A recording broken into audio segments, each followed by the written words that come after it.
Bapak dan Ibu Saudara, mari kita luangkan waktu kita sejenak untuk memulai saat teduh pada pagi hari ini sebelum kita memulai aktivitas pada hari ini. Seliriki aku, lihat hatiku, apakah ku sungguh mengasihimu, Yesus, Kau yang Maha Tahu dan menilai hidupku, tak ada yang tersembunyi bagimu. Telah kulihat perbuatanmu yang tak pernah habis di hidupku.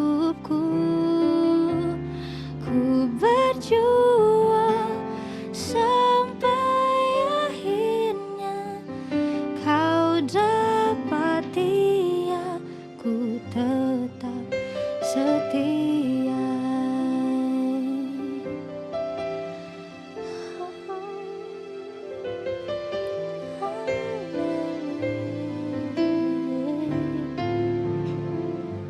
Seliriki aku, lihat hatiku,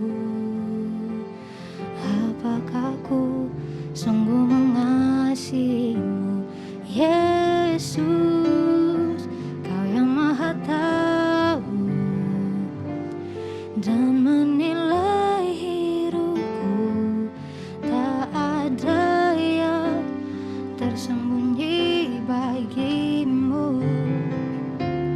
Telah kulihat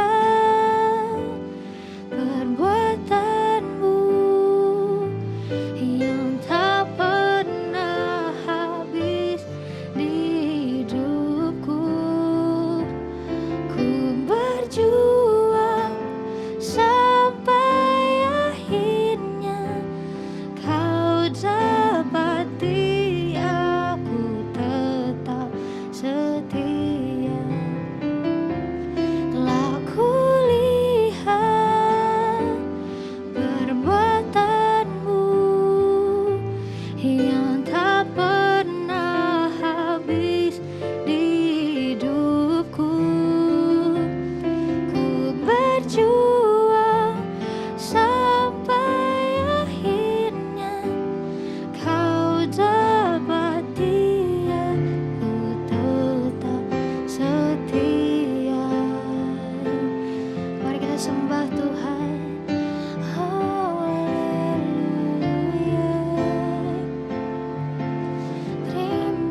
Shalom saudara, selamat pagi.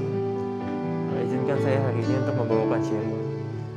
Tema yang diberikan pada saya pada pagi hari ini berjudul membentuk generasi. Kita mungkin lebih familiar dengan kata pemuritan ya. Saya percaya kalau bukan cuma kita, tapi sebagian besar orang Kristen, hampir semua pasti familiar dengan kata ini. Tapi yang jadi masalah adalah kita familiar dengan kata-katanya aja, tapi kita belum, ada yang belum, mungkin sebagian mungkin belum melakukan pemuritan ini. Nah, yang saya tahu ada beberapa alasan kenapa orang tidak mau memuridkan. Mungkin yang saya bisa sebutkan salah satu di antaranya, satu, merasa dirinya belum layak. Ya saya mungkin belum jangan saya dulu lah, saya belum layak. Yang orang lain dulu aja. Lalu orang yang mau saya muridkan ini sepertinya lebih oke daripada saya, lebih ya dia nggak perlu dimuridkan lah kayaknya. Saya aja masih belum oke gitu. Padahal mungkin oke-nya itu yang jadi standarnya orang ini mungkin lebih ke materi, mungkin lebih ke berkat. Jadi berkat itu menjadi standarnya, seakan-akan seperti itu. Padahal yang kita ketahui pasti bukan berdasarkan itu. Kedewasaan rohani tidak pernah diukur melalui berkat yang dipercayakan oleh Tuhan. Lalu yang kedua, bisa juga karena menganggap ya pengerja sudah banyak di gereja ya. Biar itu menjadi bagiannya mereka aja yang melayani, yang memuridkan. Bagian saya ya cukup ya biar saya memuridkan keluarga saya saja. Biar saya memuridkan ya kalau yang punya usaha biar saya melayani orang-orang di kantor saya saja. Ya walaupun ada benarnya kita harus memuridkan orang rumah kita atau orang-orang di kantor kita, tapi saya percaya kalau bukan cuma itu saja yang jadi bagian kita. Sama seperti yang Tuhan Yesus sampaikan sebelum ia diangkat ke surga. Tetapi kamu akan menjadi saksiku di Yerusalem, di Yudea, Samaria, bahkan sampai ke ujung bumi. Yang kalau saya bisa terjemahkan menurut saya, tetapi kita bukan hanya menjadi saksinya Tuhan di keluarga kita saja, tapi juga untuk orang-orang seiman yang berarti teman-teman kita yang Kristen yang belum sungguh-sungguh sama Tuhan. Lalu juga untuk orang-orang yang tidak seiman juga, teman-teman kita yang mungkin belum mengenal Tuhan, atau bahkan orang-orang yang belum kita kenal juga. Orang-orang yang entah bagaimana caranya bisa Tuhan pertemukan dengan kita, atau bahkan Tuhan yang bawa kita untuk bertemu dengan orang-orang tersebut. Dengan satu tujuan, supaya mereka bisa ketemu sama Tuhan. Supaya kita bisa dipakai sama Tuhan untuk jadi alatnya Tuhan, untuk bisa menjamah mereka, supaya Tuhan bisa menjamah mereka melalui kita. Mereka bisa melihat Tuhan melalui hidup kita. Lalu mari kita baca di Yohanes 17 ayat 12 sampai 21.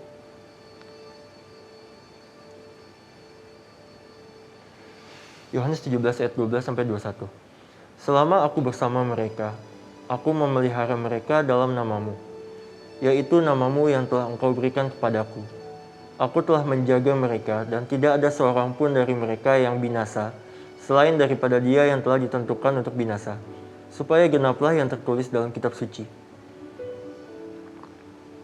Tetapi sekarang, aku datang kepadamu dan aku mengatakan semuanya ini sementara aku masih ada di dalam dunia, supaya penuhlah sukacitaku di dalam diri mereka. Aku telah memberikan firman-Mu kepada mereka dan dunia membenci mereka, karena mereka bukan dari dunia, sama seperti aku bukan dari dunia. Aku tidak meminta supaya Engkau mengambil mereka dari dunia, tetapi supaya Engkau melindungi mereka daripada yang jahat. Mereka bukan dari dunia, sama seperti aku bukan dari dunia. Kuduskanlah mereka dalam kebenaran. Firman-Mu adalah kebenaran.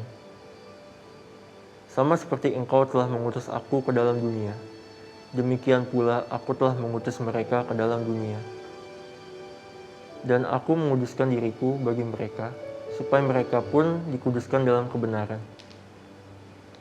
Dan bukan untuk mereka ini saja aku berdoa, tapi juga untuk orang-orang yang percaya kepadaku oleh pemberitaan mereka, supaya mereka semua menjadi satu, sama seperti Engkau, ya Bapa, di dalam aku dan aku di dalam Engkau, agar mereka juga di dalam kita, supaya dunia percaya bahwa Engkaulah yang telah mengutus aku. Demikian firman Tuhan. Kalau kita baca di pasalnya sendiri di Yohanes 17, kita tahu bahwa ini adalah penghujung masa pelayanannya Tuhan Yesus sebelum Tuhan Yesus disalib, Tuhan Yesus mati dan bangkit pada hari ketiga. Tuhan Yesus sudah mempersiapkan murid-muridnya. Di sini Tuhan Yesus sudah mendoakan murid-muridnya untuk mempersiapkan mereka untuk melayani lagi tanpa tuntunan Tuhan Yesus secara fisik maksudnya. Nah, kalau saya mau ajak untuk tarik lebih awal lagi, di masa-masa awal pelayanan Tuhan Yesus, di masa 3,5 tahun pelayanannya Tuhan Yesus, sambil Tuhan Yesus juga memuridkan, saya percaya kalau itu bukan hal yang mudah ya, bahkan bisa dikategorikan sulit. Ya, kalau kita melihat dari sudut pandang pembaca Alkitab, pasti kita sendiri juga merasa terheran-heran gitu, kenapa murid Yesus seperti ada aja masalahnya, kasarnya begitu. Kayak ada yang tidak percaya sama Tuhan Yesus waktu Tuhan Yesus bangkit, ada yang ya seperti tidak sevisi sama Tuhan, ada yang ya masih belum ngerti apa yang Tuhan mau dalam pelayanan, apa yang menjadi tujuan Tuhan dalam pelayanannya, dan bahkan mungkin ada juga yang punya tujuan lain. Ya, tapi sekalipun Tuhan Yesus menghadapi masa-masa itu, sekalipun Tuhan Yesus harus mengalami ya masa-masa sulit itu, tapi Tuhan Yesus tidak menyerah dalam memuridkan mereka ini. Dan kalau kita lihat juga setelah Tuhan Yesus naik ke surga, murid-muridnya ini sungguh menjadi murid-murid yang luar biasa, yang bisa memuridkan banyak orang, yang bisa memenangkan banyak orang. Nah, kalau kita tarik ke sekarang, ke masa kita sekarang ini, ya saya percaya kita juga mengalami masa-masa yang sulit untuk kita yang sedang memuridkan seseorang. Mungkin kita juga mengalami masa-masa kayak, kok orang ini seakan-akan nggak bertumbuh ya, kok ada aja masalahnya, atau mungkin dia juga sekarang di masa online ini jadinya malah menghilang, nggak bisa kita kontak. Dan mungkin kita ada di masa desperate di mana kita, aduh Tuhan, aku udah nggak tahu lagi mau melakukan apa untuk menjangkau orang-orang ini.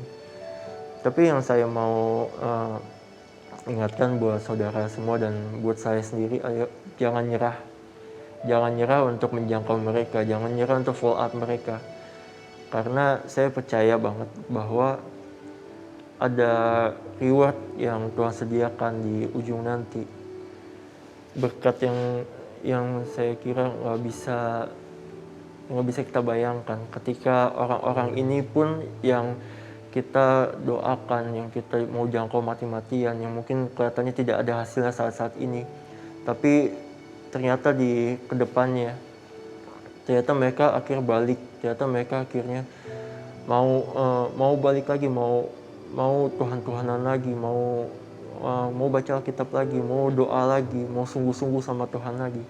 Saya rasa itu reward yang nggak ternilai harganya gitu. Karena mereka adalah orang-orang yang kembali ke Tuhan, yang mau sungguh-sungguh lagi sama Tuhan. Ya, balik lagi, jangan menyerah. Dan kalau saya bisa balik lagi ke awal, ke alasan pertama, kenapa orang tidak mau memuridkan, karena merasa tidak layak.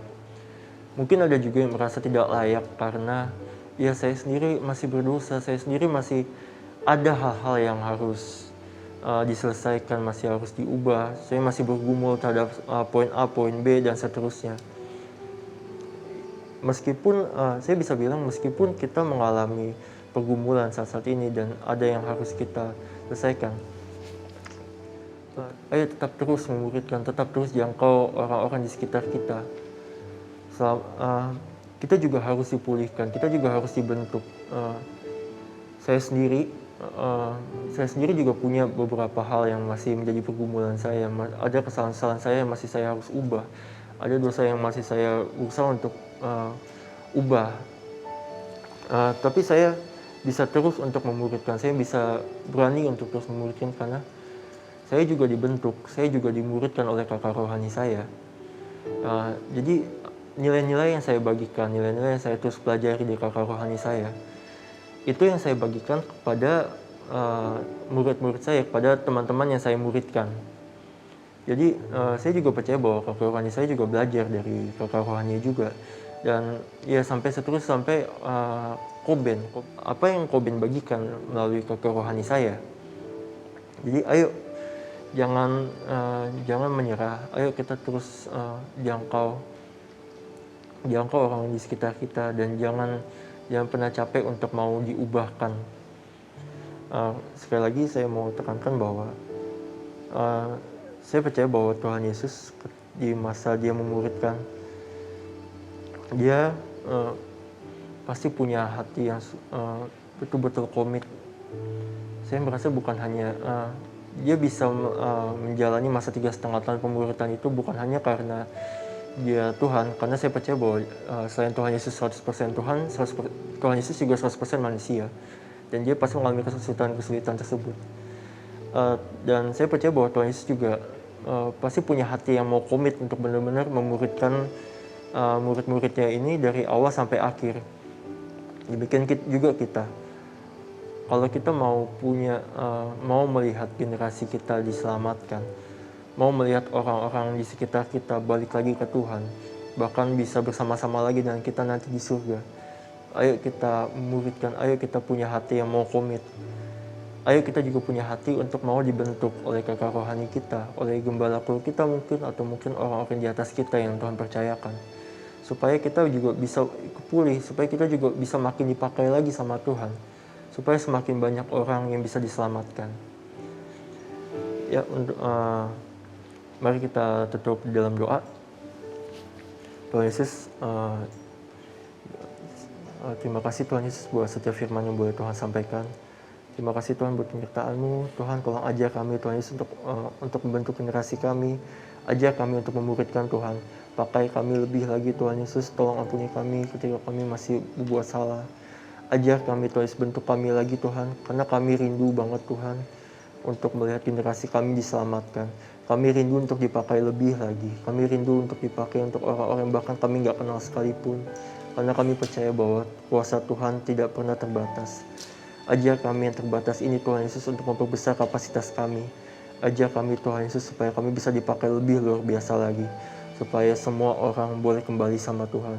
Supaya semua orang bisa lebih sungguh-sungguh lagi sama Tuhan. Terima kasih Tuhan Yesus. Berkati juga saudara-saudara yang sedang sakit saat ini. Aku mau berdoa Tuhan Yesus buat setiap jemaat yang lagi sakit, setiap jemaat yang mengalami pergumulan, setiap jemaat yang sedang mencari pekerjaan. Biar Tuhan di pagi hari ini Tuhan juga boleh melawat mereka.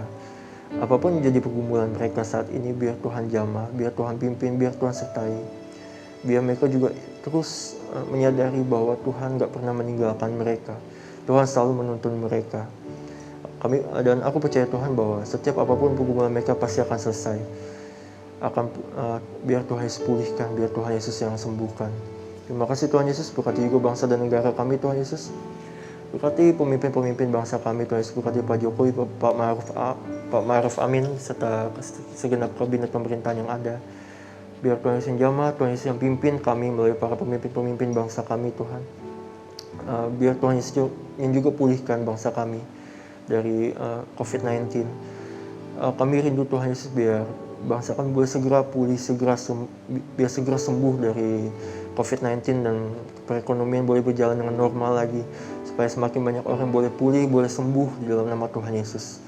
Terima kasih Tuhan Yesus, terima kasih Roh Kudus. Kami siap untuk menjalani pagi hari ini Tuhan Yesus. Terima kasih Bapa, hanya dalam nama Tuhan Yesus Kristus kami berdoa dan mengucap syukur. Amin.